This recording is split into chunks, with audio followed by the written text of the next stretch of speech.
Hey everyone, welcome back to the channel. Thanks for tuning in for another episode. I got to tell you, I was at a local tackle shop the other day and ran into an individual that made a joke about an inline spinner. And I thought to myself, if he only knew what he was missing out on. And what I mean specifically by an inline spinner is something along the lines of this MEPS bronze slammer. Basically, you've got one solid wire, some beads, a skirted treble hook, and a single blade at the top. They come in all different sizes. You can buy them in trout sizes that are like a size 0, all the way up to basically what would be considered a musky bucktail, which could be 12 inches long and have multiple blades on it. The point here is this is what's considered an inline spinner, and the individual at the bait shop was making a joke about it as if, why would you throw one? Well, I got news for you guys. An inline spinner is probably one of the baits that has caught more fish of all species than any other bait on the market. They've been around forever. You know, when you talk about inline spinners, you're talking about brands like MEPS, Warden's, Rooster Tail. I mean, there's a bunch of different brands out there that have been out for so long. I mean, you can go back into the Fluger days. Fluger had a bunch of inline spinners. It's just one of those things that has caught fish for decades. I mean, we're talking like hundreds of years at this point. It's one of the first baits that was out there, and it continues to catch fish. Now, having said that, I think they've lost quite a bit of notoriety in recent years. You know, as fishing baits come and go, you get that whole craze as to what's the newest and hottest trends. And it's kind of left inline spinners in the dust a little bit, meaning, it's one of those baits that there's nothing new, nothing fancy about it. And, like this MEPS brand's Bronze Slammer is one of the newer versions that have come out in recent years. And it's a great high quality bait. I mean, it truly is a much better quality bait than a lot of the other ones that are on the market. But the fact is, when somebody looks at this, they don't notice those differences right off the bat versus some new crankbait or some new jerkbait that's hit the market and it's just something different. So because of that, what we've run into is people have forgotten about this bait to the point where they're starting to put it in the same category as the hula popper or a jitterbug. It's a bait that gets made fun of. But to me, if you get put in the same category as a hula popper or a jitterbug, what that means is your legendary status at that point. Like you have been around for so long and caught so many fish that you're one of the all-time classic baits. So when I hear somebody making fun of inline spinners, it bothers me a little bit because I don't think they recognize what they're missing out on. So I want to go over a little bit on these baits, where and when I like to fish them, so that if you haven't been throwing them, you might be able to go out and catch a few fish on it. Because honestly, they're some of the best fish catching tools that we have, especially as you get smaller in size. Meaning, if you go like a size 0 or a size 1, you're talking about opening yourself up to catching trout, bluegill, crappie, bass, pike, everything. This is a size 5, so this is a little bit bigger. You're not going to catch your bluegill and perch on this like you will on a size 1. But the point here is almost everything eats these things. So for me, I want to point out like the two main ones that I like to use. Like I said, this bronze slammer is about a year old at this point, and it's an extremely high quality bait. I actually did a video fishing a small river with one of these that I will link at the end for you to go and watch. But I think I caught like 40 fish that day in a few hours of fishing. Pike, smallmouth, a little bit of everything, some 20-inch class smallmouth. It was a absolutely blast of a day fishing. So I love the bronze slammer. So this is kind of one version.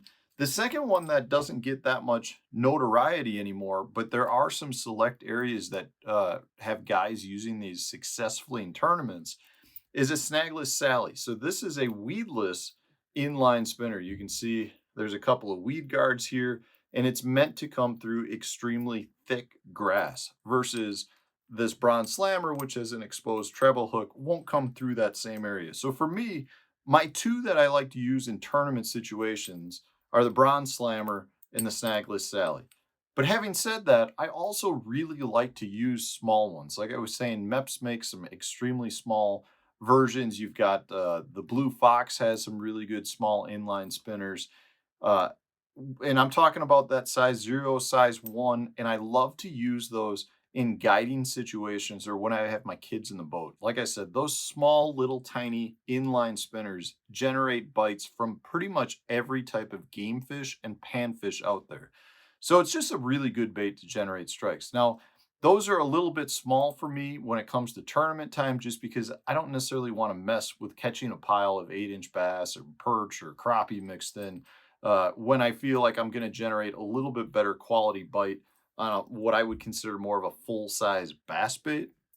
But these are the ones that I like to use. When it comes to areas to fish them, it's really a matter of throwing them over areas that are going to have a lot of scattered fish. That's kind of how I like to approach it. So, what I mean by that is with the bronze slammer, I'm looking for a lot of the big flats that have some grass mixed in with maybe some rock. We're talking about fishing in probably 8 foot of water or less. So, if they're really good search baits for just moving around, they're the same type of bait you'd be thinking about throwing a spinner bait as well, where you've got some sparse grass, some, maybe it's a little bit down in the water column so you can fish this over the top of it. But it's just a matter of being able to fish it relatively clean through these areas and do it in an efficient manner. So, the other main area that I like to fish these, if I'm not on some of those grass flats, is in current. It is one of the best river fishing baits out there. They run extremely true in the current, which is one of the main factors of it.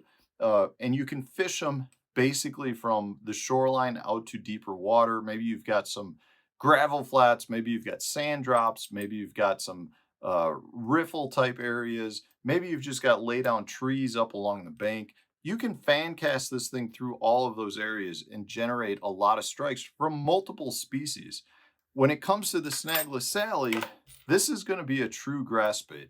When I mentioned the tournament guys using it, you go down to Florida and a Snagless Sally is a bait that still gets used quite a bit. Guys really like them because they fish through a lot of that thicker, stockier grasses. So like your round reeds or buggy whips, whatever you want to call them, along cattails. It comes through really clean around that, as well as like your hay grass areas. It just is a good, clean bait that comes through that stuff efficiently. And one of the keys to it is that it's not the same profile of a spinner bait. If you've got a spinner bait, that gives off more of your ball of bait profile. It's a little bit more brash, a little bit bigger. To me, these give off more of a profile of a single swim bait, meaning the fish see it as an isolated bait fish that's swimming through the water, lost all by itself, not necessarily as a group of bait fish like you'd get with potentially a spinner bait. And from a fishing standpoint or retrieval standpoint, it's an extremely easy bait to use.